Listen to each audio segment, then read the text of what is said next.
Good morning students, मैं Ajit sir फिर आज हम आपके लिए क्लास 7 के चैप्टर 6 को लेकर के हम आए हैं, जिसमें आपने पिछले वीडियो में जो पार्ट 1 था उसमें आपने केवल कॉम्बिनेशन रिएक्शन को पढ़ा था। अब हम लोग इसको पढ़ेंगे, डिकम्पोजिशन रिएक्शन को पढ़ेंगे। डिकम्पोजिशन रिएक्शन जिसमें मैंने अभी आपको इससे पहले आप वाले वीडियो में आपको बताया था, इसमें क्या होता है कि एक कंपाउंड जो होता है वह दो सिंपल सबस्टेंसों में टूटता है। अब यहाँ पर इसको अगर हमको देखना है तो इसके लिए अब हम क्या करते हैं कि एक एग्जांपल को ले लेते हैं। उस एग्जांपल के आधार पर आप समझ जाएंगे कि यह किस प्रकार से होता है। ठीक है, यहां पर जो मैंने कॉम्बिनेशन रिएक्शन दिया है इसको डिकम्पोजिशन रिएक्शन बता देंगे। अब यहां हम लोग देखते हैं NH3 यानी अमोनिया। इस अमोनिया को जब हम हीट करेंगे तो ये क्या हो जाएगा कि दो सिंपल सबस्टेंस में टूटते हैं। तो इसके लिए अब जैसे ही आप एग्जांपल देने के लिए जाएंगे किसका, डिकम्पोजिशन रिएक्शन का, तो यहां पर आपको क्या लिखना होगा, डिकम्पोजिशन। डिकम्पोजिशन, ठीक है। उसके बाद सिंबल ऑफ एरो के ऊपर ही आप हमेशा इसको लिखेंगे। अब प्रोडक्ट में जैसे ही आप आएंगे तो प्रोडक्ट में अब आप क्या करेंगे कि इसका जो सिंपल सबस्टेंस होता है वह क्या हो जाता है, एक होता है नाइट्रोजन और दूसरा होता है हाइड्रोजन। तो नाइट्रोजन भी गैसियस फॉर्म में है और नाइट्रोजन भी गैसियस फॉर्म में है। तो दोनों को आप कैसे दिखाएंगे, सेपरेशन ऑफ प्लस के माध्यम से दिखाएंगे। अब यहां पर आप देखेंगे कि यहां पर हाइड्रोजन इधर कितने हैं, 3 हैं। तो हमको इधर भी हाइड्रोजन को 3 या 3 के मल्टीपल में बताना होगा। तो आपको क्या करना होगा कि अगर आप इसमें 3 से मल्टीप्लाई कर देते हैं तो कितना हो जाते हैं, 6। और इधर अगर 6 हमको पूरा करना हो तो क्या करेंगे, 2 से मल्टीप्लाई कर देंगे। तो 2 से जैसे ही आप मल्टीप्लाई करेंगे तो नाइट्रोजन के साथ भी यह मल्टीप्लाई होगा और हाइड्रोजन के साथ भी मल्टीप्लाई होगा। तो नाइट्रोजन के बाद इसका जो नंबर ऑफ एटम है वह 1 होता है। जो 1 छुपा हुआ होता है 1 को हम लोग नहीं दिखाते हैं। अगर आपको इसको समझना है तो आप यहाँ पर 1 डाल सकते हैं। तो 2 में 1 से मल्टीप्लाई करेंगे तो कितना होगा, 2 हो जाएंगे। तो यहाँ पर 2 आपके पास नाइट्रोजन ऑलरेडी है और 2 से फिर 3 में मल्टीप्लाई करेंगे तो हाइड्रोजन कितने हो जाएंगे, 6। तो ये आपके पास 6 है। तो ये आपका प्रोडक्ट बनता है। तो यह किस प्रकार का रिएक्शन हो गया, तो इसको आप डिकम्पोजिशन रिएक्शन बोलेंगे। ठीक है, फिर आ गया है आपके पास सिंगल रिप्लेसमेंट रिएक्शन। तो इसमें क्या हो जाता है कि एक कंपाउंड से एक निश्चित एलिमेंट को हटा दिया जाता है, किसके द्वारा, तो एक दूसरे एलिमेंट के द्वारा। ठीक है, तो उसको हम लोग क्या कहते हैं, सिंगल रिप्लेसमेंट रिएक्शन बोलते हैं। उसको अब हम लोग देखते हैं सिंगल रिप्लेसमेंट में क्या होता है। अब इसमें हम रिएक्टेंट, इसके लिए भी ये रिएक्टेंट होगा और वो प्रोडक्ट होगा। अब आगे सिंगल रिप्लेसमेंट के लिए देखते हैं।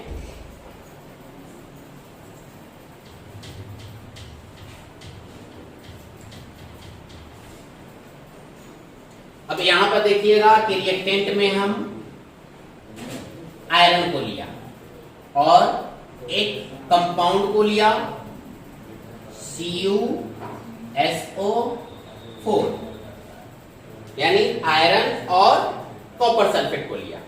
अब यहां पर क्या हो जाएगा कि इस कंपाउंड में जो आप कॉपर को देख रहे हैं, इस कॉपर को इस आयरन के द्वारा रिप्लेस कर दिया जाता है। यानी कि एक एलिमेंट एक कंपाउंड के एक एलिमेंट को वह स्थानांतरित कर देता है, इसीलिए हम इसको क्या बोलेंगे, सिंगल रिप्लेसमेंट रिएक्शन। तो यहां पर क्या बन जाता है, ये कॉपर बाहर आ गया प्लस Fe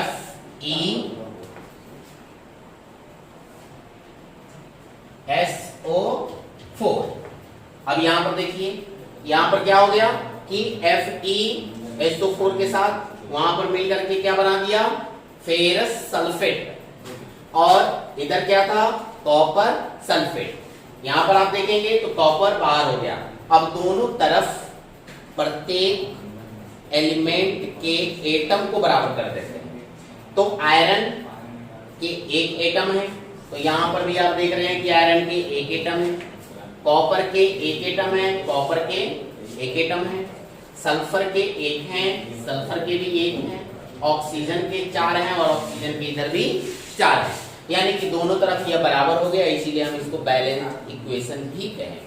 ठीक है, तो आपने क्या देखा अभी, सिंगल रिप्लेसमेंट रिएक्शन को। सेम उसी तरीके से आप डबल रिप्लेसमेंट रिएक्शन को देखते हैं, तो इसमें क्या होता है कि दो कंपाउंड होते हैं। क्या होते हैं, दो कंपाउंड होते हैं, लेकिन एक कंपाउंड के एक एलिमेंट दूसरे कंपाउंड के एक एलिमेंट को रिप्लेस कर देते हैं। यानी कि इसका एक एलिमेंट इस कंपाउंड के साथ और इसका एक एलिमेंट इस कंपाउंड के साथ। ठीक है, तो दोनों एक दूसरे में ट्रांसफर कर देते हैं, जिसके कारण हम इसको क्या बोलते हैं, डबल डिस्प्लेसमेंट या रिप्लेसमेंट रिएक्शन बोलेंगे, और इसको क्या हम बोलेंगे, सिंगल रिप्लेसमेंट रिएक्शन या सिंगल डिस्प्लेसमेंट रिएक्शन। ठीक है, रिप्लेसमेंट और डिस्प्लेसमेंट दोनों एक ही चीज है। आपको अगले क्लास में फिर मिलेगा, तो वहां पर रिप्लेसमेंट नहीं बल्कि डिस्प्लेसमेंट लिखा हुआ मिलेगा। ठीक है, लेकिन रिएक्शन दोनों सेम ही होंगे। अब आगे फिर देखते हैं हम लोग डबल डिस्प्लेसमेंट को।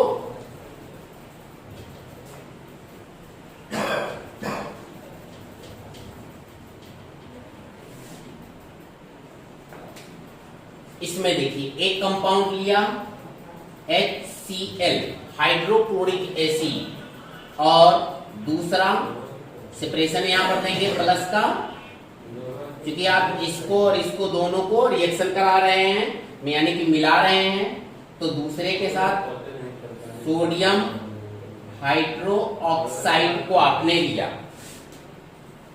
ठीक है, अब इसमें आप देखेंगे कि यहां पर कैसे वह डिस्प्लेस्ड करता है। तो डिस्प्लेस्ड कैसे करेगा कि इसका Cl इसके Na के साथ आकर के मिल जाएगा, तब क्या बना देगा, सोडियम क्लोराइड। ये नमक हो जाता है, और फिर ये H और इस OH के साथ मिल जाएगा, तब ये क्या बना देगा, H2O, पानी बन गया।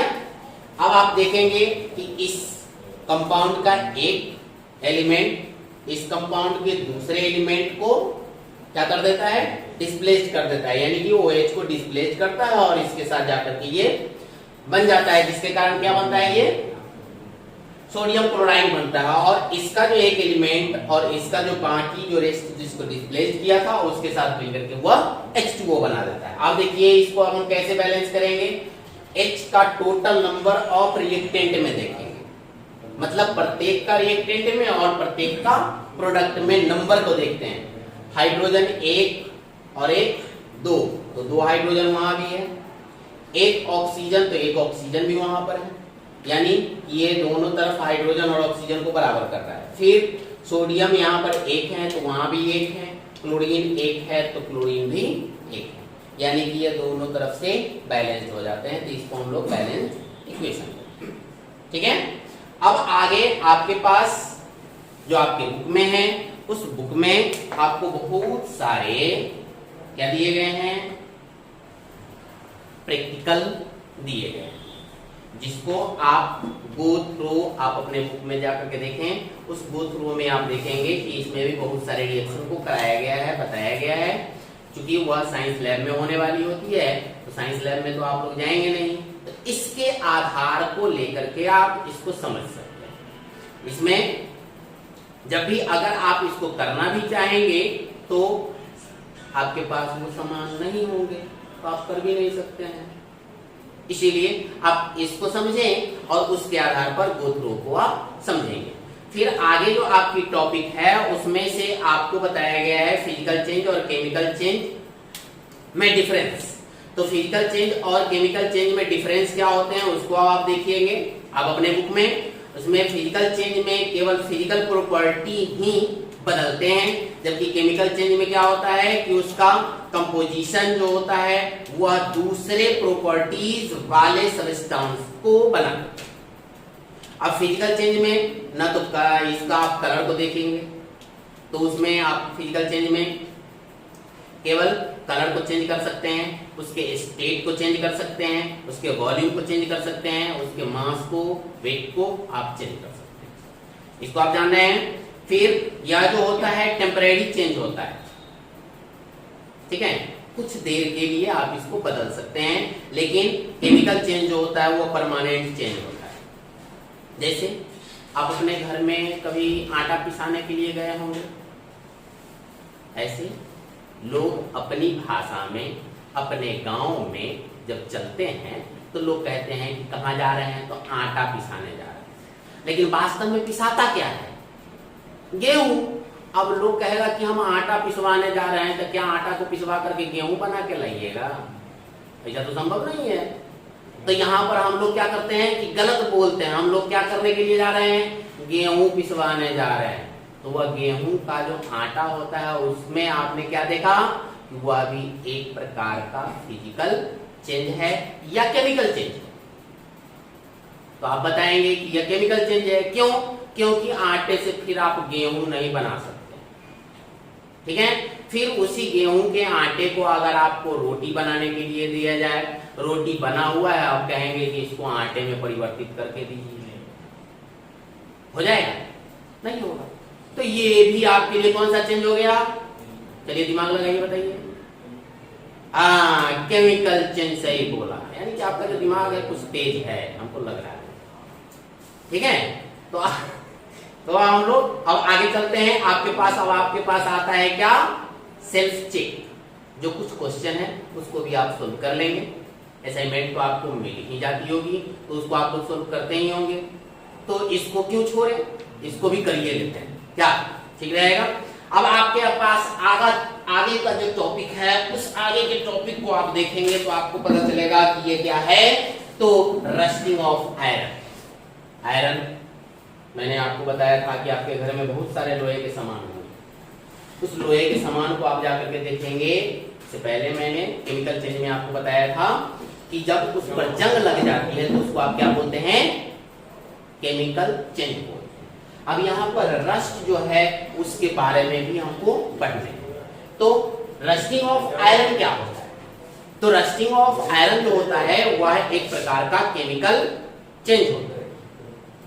अब यह केमिकल चेंज में क्या हो जाता है कि एक ब्राउनी फ्लैकी लेयर बनता है लोहे के ऊपर। उस ब्राउनी फ्लैकी लेयर को हम लोग रस्ट बोलते हैं। अब यह रस्ट जो होता है वह कैसे बन जाती है? अब यह रस्ट कैसे बनती है? तब यहाँ पर आप बताएंगे कि a chemical reaction in which iron react with water and oxygen then formed a new substance, यानी कि फ्लैकी substance called rust, ठीक है। तो आप रस्ट को समझ गए होंगे। अब यहाँ पर रस्टिंग के लिए जो आगे है, यहाँ पर कंडीशन, कौन कौन से कंडीशन होने जरूरी होते हैं ताकि वह रस्ट हो सके, यानी कि रस्टिंग होगा, जंग लगेंगे लोहे की वस्तु पर। अगर इनमें से कोई भी एक चीज नहीं होंगे तो रस्टिंग नहीं होगा। तो इसके लिए आपको क्या चाहिए? तो दो चीज आपको चाहिए। एक प्रेजेंटेशन ऑफ एयर। एयर कहने का मतलब मेरा ऑक्सीजन से है। जब हम एयर बोले समझिए कि वो ऑक्सीजन से है, ठीक है। तो यहाँ पर ऑक्सीजन जो होगा वह सबसे ज्यादा जरूरी होता है। और दूसरी चीज क्या है आप समझ रहे होंगे? जी हाँ, वाटर। तो वो वाटर किसी भी रूप में हो सकते हैं, लिक्विड के रूप में भी हो सकते हैं और गैसियस रूप में भी हो सकते हैं, यानी कि वेपर्स के रूप में। आप देखे होंगे कि आपके छत पर अगर लोहे की छड़ है, आपके छत में जो छड़ लगते हैं, जो सरिया का यूज किया जाता है वो लोहे की होती है। आप देखेंगे कि कुछ समय के बाद उस सरिये पर जंग लग जाती है। तो जंग लगने का क्या कारण होता है कि एटमॉस्फेयर में या वाटर वेपर मॉइस्चर के रूप में पाए जाते हैं, जो ऑक्सीजन के प्रेजेंटेशन में वह क्या करता है, आयरन के साथ रिएक्शन कर लेता है और उस पर जंग लगा देता है। ठीक है, तो आप इसको समझ गए होंगे जंग लगने की स्थिति को। फिर आपके पास जो लास्ट टॉपिक है वो है प्रिवेंटिंग ऑफ रस्ट, यानी कि रस्ट से आप लोहे की बनी वस्तु या लोहे के छड़, या आपके घर में बहुत सारे लोहे की चीजें होंगी जो बर्बाद हो जाते हैं जंग लगने के कारण, तो उसको अब हम लोग कैसे बचाते हैं उसको अब आप जाने। तो सबसे पहले होता है क्या कि रस्टिंग से बचाने के लिए हम लोग लोहे से बनी वस्तु पर या तो आप तेल का यूज करें या ग्रीस का यूज करें। ठीक है, तो ग्रीस या तेल क्या करता है कि लोहे के ऊपर एक परत बना देता है जो ऑक्सीजन और मॉइस्चर को लोहे के संपर्क में आने से रोक देता है, जिसके कारण रस्ट नहीं लगता। मैंने अभी आपको बताया था दो चीज जरूरी होता है रस्टिंग के लिए, एक होता है एयर और दूसरा वाटर। अगर दोनों में से कोई एक चीज भी नहीं जाती है लोहे के संपर्क में तो जंग नहीं लगेगी। तो तेल और ग्रीस क्या करते हैं, वह एक परत बना देता है लोहे के ऊपर जहां पर कि वह पानी को पहुंचने से रोक देता है। अब पानी नहीं पहुंचेगी, अगर केवल ऑक्सीजन जा रहा है तो कोई फर्क नहीं पड़ता है। ठीक है, लेकिन वास्तव में ग्रीस और तेल जो होते हैं दोनों को रोक देते हैं, नहीं जाने देते हैं। फिर उसके बाद है पेंटिंग।